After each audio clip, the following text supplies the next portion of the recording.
So hello and welcome to my video and podcast series, The Head That Holds the Crown.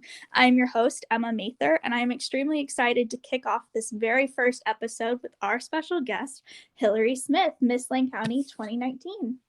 Hey, Hilary. Hey! Yeah, So, I'm so excited to be on here. good. I'm so excited to have you. So this is crazy because you were the last Miss Lane County to be crowned in 2019. Kind of wild. Do you want to talk a little bit about that? What having such a gap in the Miss Lane County program has been like for you?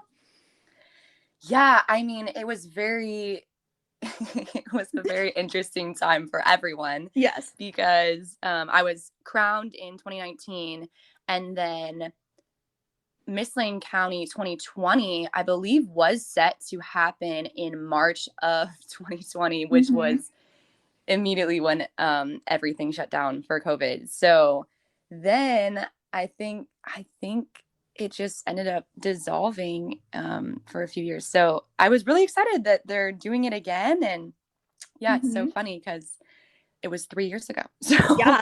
So just reminiscing in the fact that that was 3 years ago, what did your reign look like throughout your year? What did you kind of do? yeah, so my social impact initiative was mental health awareness and suicide prevention, which is something that I'm passionate about. And so there were certain organizations that I volunteered with that were directly related to that, but then also just being Miss Lane County title holder, the directors or just general charity events in the community will reach out for appearances. And so not only are you volunteering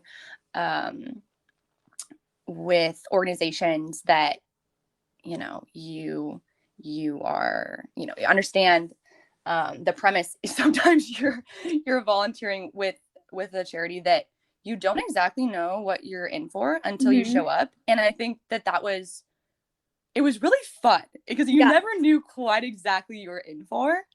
And I think that was a really interesting component.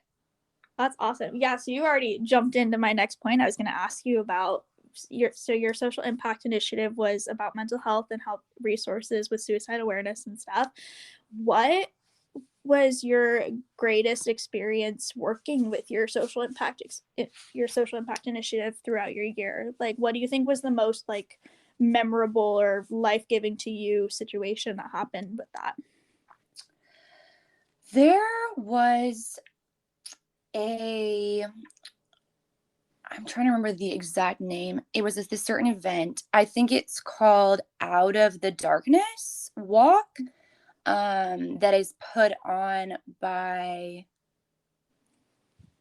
American Foundation for Suicide Prevention. I'm pretty sure that is the title. I'm like, it's okay. It was around those words. Yeah. I'm pretty sure that's the title of the organization. But I helped with just kind of getting the word out about that and different ideas for the event. They were really excited to have me help out with that, and it was really powerful going to the actual event itself because it's a walk where people, I think it was at Alton Baker Park, people walk around. I'm not exactly sure for how long, maybe a mile or something, but everyone is handed beads for their like relation to suicide, like how it has affected them. So there's a certain color of beads for if a family member has passed away by suicide, or if a friend has, or if you are someone who has attempted, or just all these things, right? And it was really powerful, like seeing how many people have been affected and have struggled with this specific with this specific issue because I always felt like, oh, I don't know anyone who has a, has a connection to this, right? And Mhm. so that was, I think it was powerful because it's not something that necessarily just comes up in an everyday like chit chat conversation. Mhm. Oh, suicide. Like no one really talks about that. So I think I think that, there was a lot of things throughout the year, but that was memorable. I think Yeah, that was most memorable. that sounds like an incredibly empowering event for people to go to, just to find support for whether they were attempted or suicides or had a family member or something. That's incredible. Man, if they do another one this year, I'd love to go. Yeah. Yeah, I feel like a lot of the events closed down for a while, but Mhm. probably they're all like opening up again. And yeah, I think it is probably in September because Okay. that's Suicide Prevention Awareness Month, Oh, I believe. that's So, awesome. I guess that kind of goes into my next point. Because that was your social impact initiative, do you have any resources or programs that you recommend for people that might be struggling with these things? yeah, I mean, I think that so many people I know have been definitely helped uh, by therapy. And Mhm.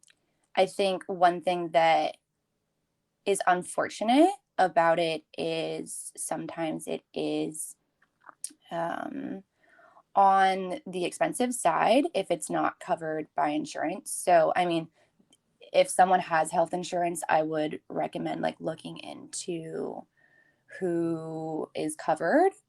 Like Mhm.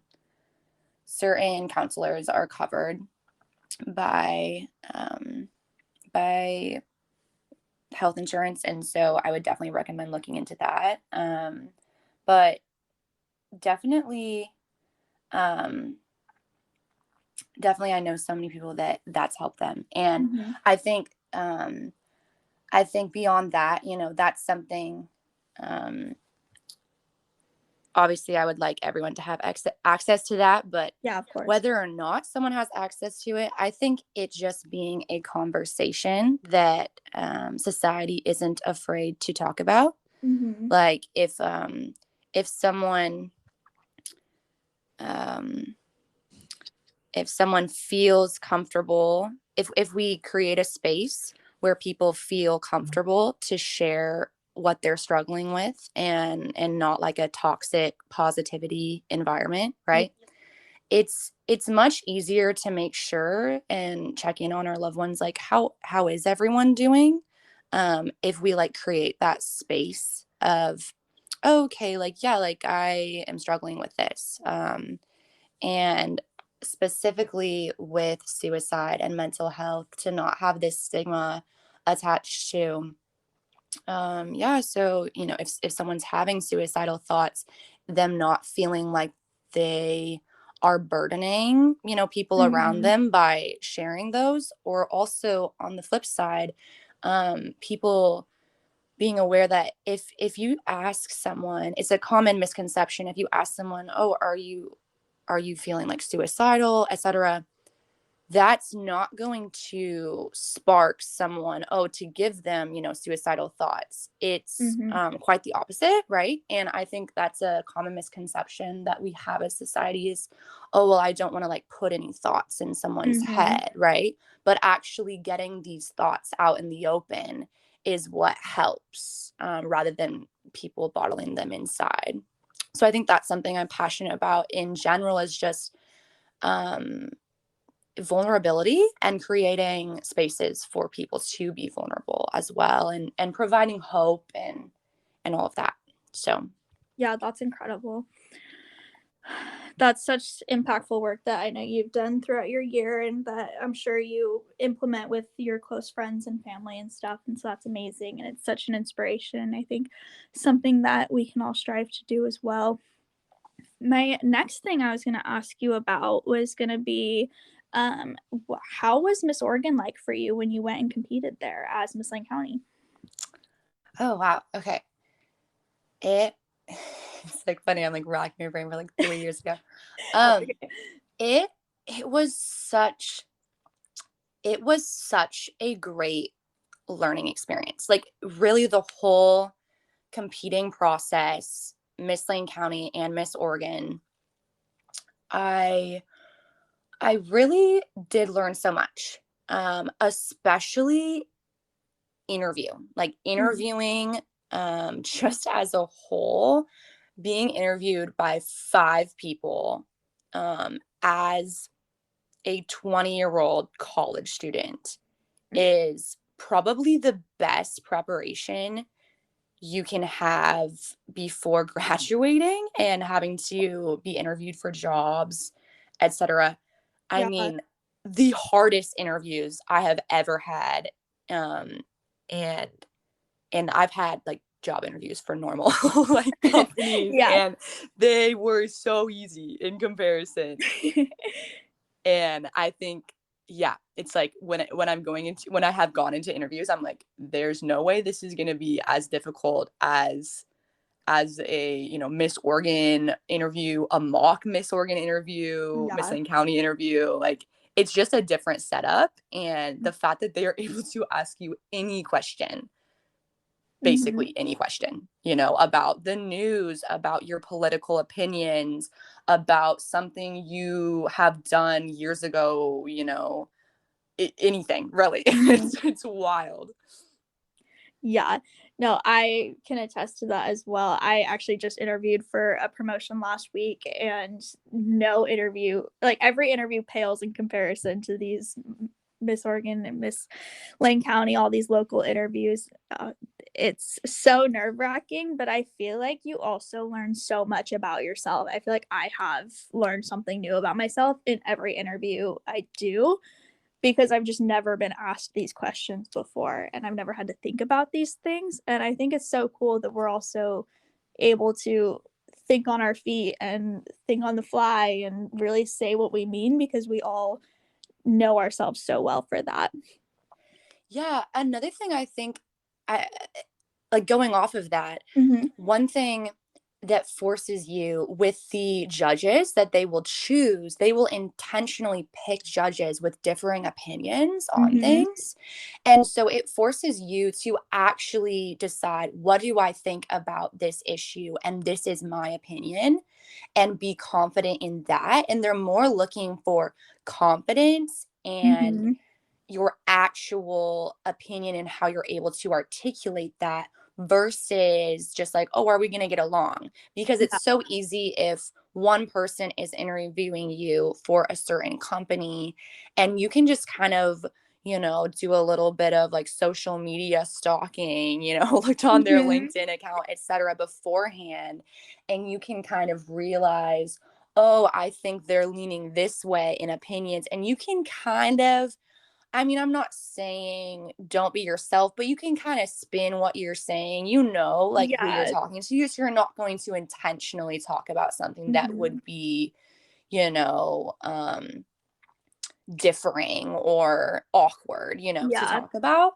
But it's funny because with those five judges, they all will ask you such, divisive questions, just so Mhm. specific. And you just aren't going to please every single one of them. And so you are forced to, give your answer. Mhm. Um, Also, standing. Like, Yes. what? That is so hard. That's the only time I've ever stood for a job interview as well. Yeah. Just very uncomfortable to stand in front of 5 people. Mhm. I think that also is another learning experience of like, not only am I confident about what I'm saying, but I'm confident about standing in front of these people while I say it.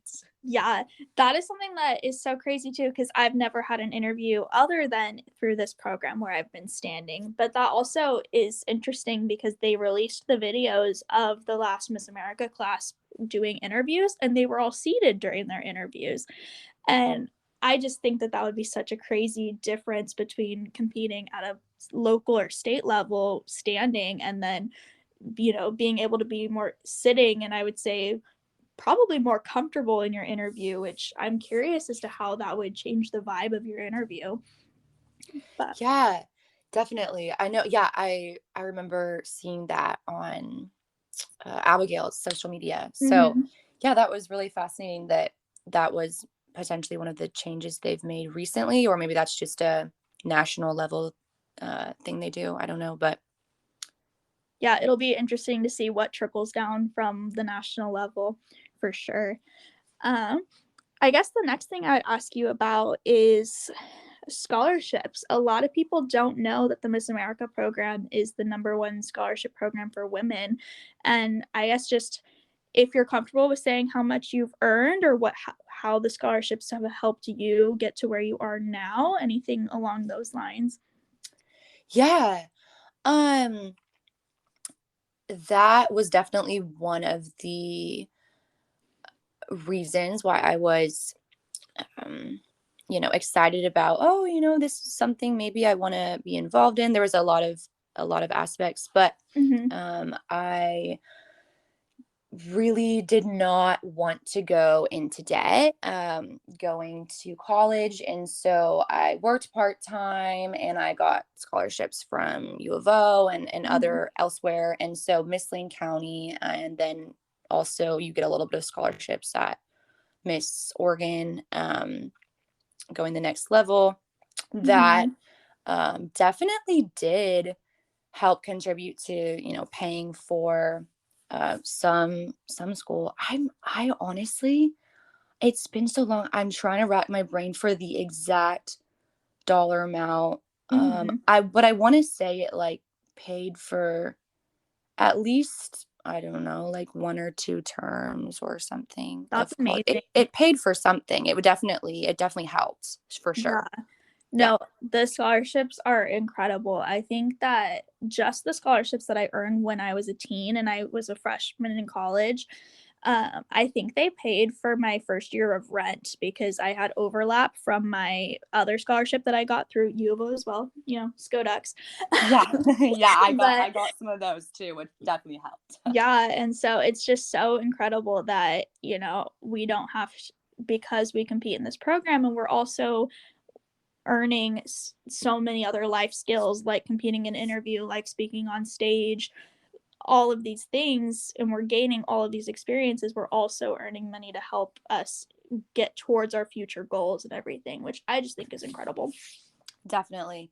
And also being someone in post grad life, not having debt and having to pay off loans has helped me so much. I mean, that is very empowering going into your career and like young adult life, not having to be still paying for school. And so Mhm. I'm a um, huge supporter of the fact that it's a scholarship program. And Yeah. that's one aspect I really love about the Mhm. program.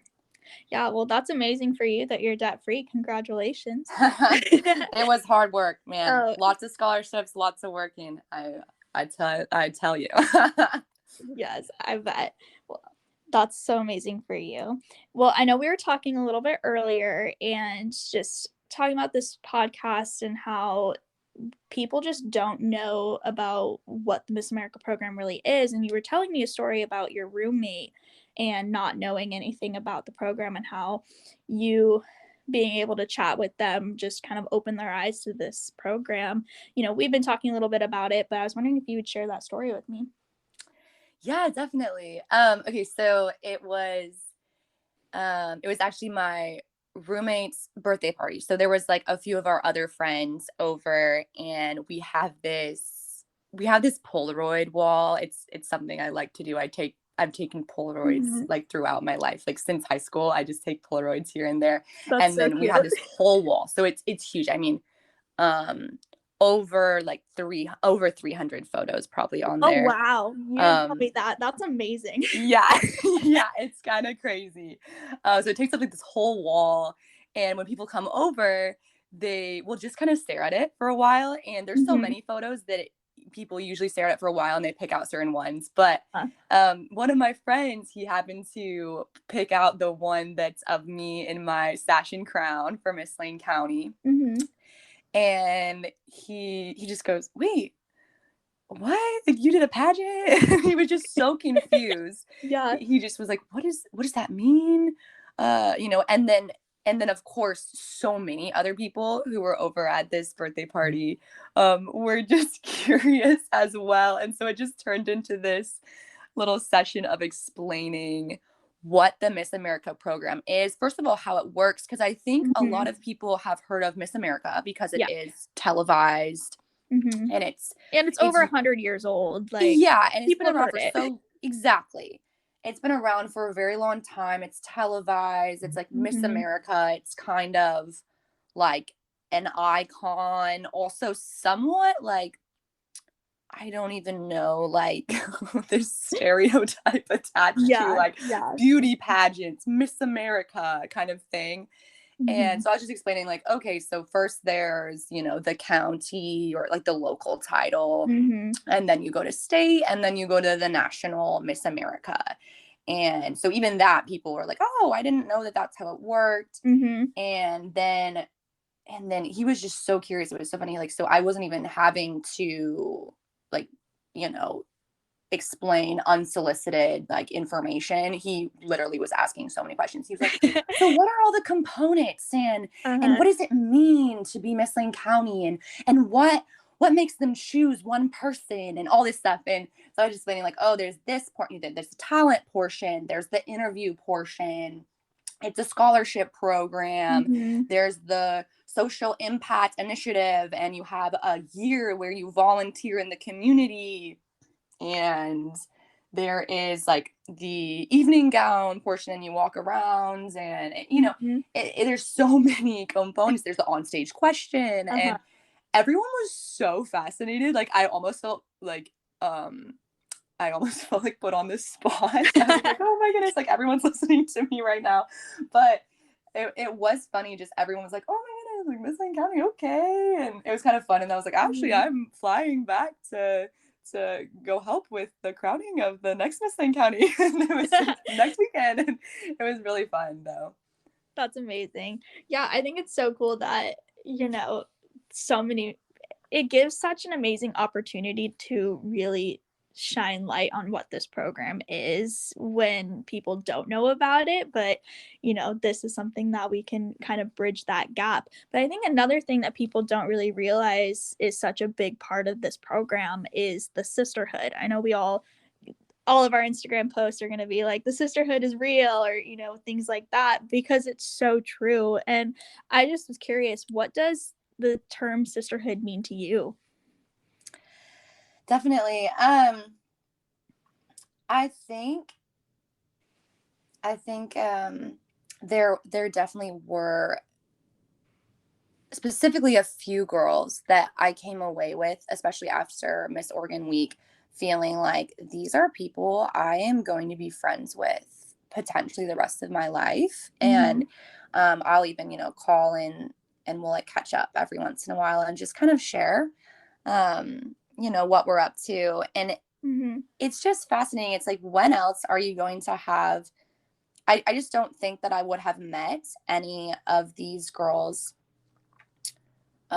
if it hadn't been for participating in the Miss America program. Mhm. I don't think that I would have met any of them, because some of them are from, I mean, at Miss Oregon, some of them are from other parts of the state that I, rarely visit. Mhm. And even within Miss Lane County, there's so many people. I mean, I'm not going to be friends with everyone, and Yeah. yet everyone is so similar in that we have lofty goals, Yeah. that we're trying to achieve. And I just was always so blown away by every single candidate participating. I mean, their social impact to their interviews, their poise, their Mhm. talent. I mean, really exceptional people.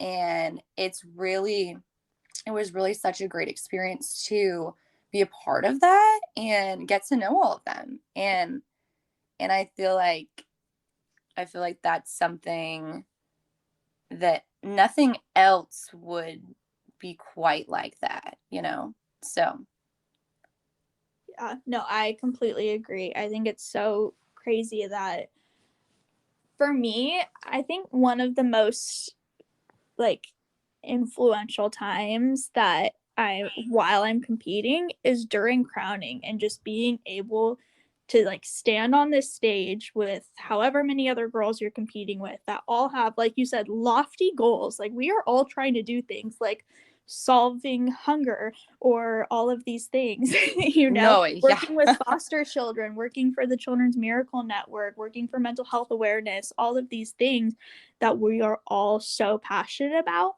and being able to look to your right and your left and just know that it could be any one of us and we would all do an amazing job is just something that is so empowering, and it's one of my favorite moments, honestly. Definitely. I think the support behind the scenes, it's like Mm-hmm. everyone is cheering on each other because in the end, one person is going away with the crown. Mm-hmm. And everyone really is deserving. Yeah. And, it's up to 5 people to decide that. And I think realizing that everyone has something that they're bringing to the stage and supporting each other in Mm-hmm. that. And it's, yeah, it's very fun to watch. No, it's amazing for sure. Righty. Well, as we're wrapping up, I was just curious about what is the best piece of advice that you've been given, either while competing or during your reign or after your reign, anything of that nature. Oh, wow. You can think about it for a Um, too. yeah, yeah, I'm trying to think. The best piece of advice. Um, be yourself. Mm-hmm. Um, I think is what I would say. And that kind of can be like, oh, cliche, like, oh yeah, be yourself. But like truly deciding in front of an audience, in front of 5 accomplished judges that are intimidating, in front Mm-hmm. of however many other girls you're competing with that are also so accomplished that they're almost intimidating, but they're so nice that Mm-hmm. they're not. Yeah. Um, it's really difficult to decide, yes, this is my opinion. This is my talent that I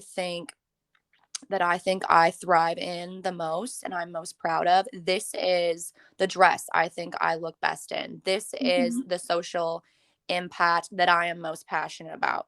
All of those things and really owning up to it and deciding this is who I am and that confidence. Um, I think really the best thing you can do is be authentic, not only because I think that judges do appreciate that, and I think that being a title holder, it is important to be authentic, but Mm-hmm. also even if you're not going to go away with the title, you're going to learn the most Mm-hmm. from competing and from the experience if you're authentic. If you're not being yourself, I don't know what you would necessarily, come away with, but the more you can open up in interviews and express your opinion actually how you feel, I think it's a great opportunity to practice being confident and yourself in front of people. Yeah, that's such great advice. And that kind of answered my next question. I was going to ask if you had any advice for the women competing this weekend for your former title. But, Ah! if you have another little tidbit, that's great. If not, I think you pretty much nailed it with being yourself. Oh, um, yeah, I mean, I think that it really goes for everyone. I think it goes for women participating at the local, state, or national level. Mm-hmm. And I think, yeah, as I said before, the fact that only one person from each competition does go away with the crown, it's it's so much more than that. And the whole experience is really a learning opportunity, and just really embracing it for what it is. Mm-hmm. The chance to perform a talent on a stage for 90 seconds or whatever. I mean, that was something that was fun because I played a song that I wrote, Mm-hmm. and that's, what a great opportunity when I'm Yeah. 20. Oh, I'm gonna perform this, things like that. It's, Mm-hmm. you want to get out of it. Now, if I had different talent that is not necessarily something that I want to perform, I maybe wouldn't have gotten as much out of that experience. But choosing a talent like, oh yeah, I want to perform a song I've written, or, Uh-huh. different things like that, I think you can really get out of it what you want to, and Mm-hmm. I think that's what's fun about it. Yeah, that's amazing. Well, thank you so much for joining me with this. I'm so excited to see you this upcoming weekend. Yeah. But yeah, thank you so much. I guess we'll stay tuned. We'll see you this weekend.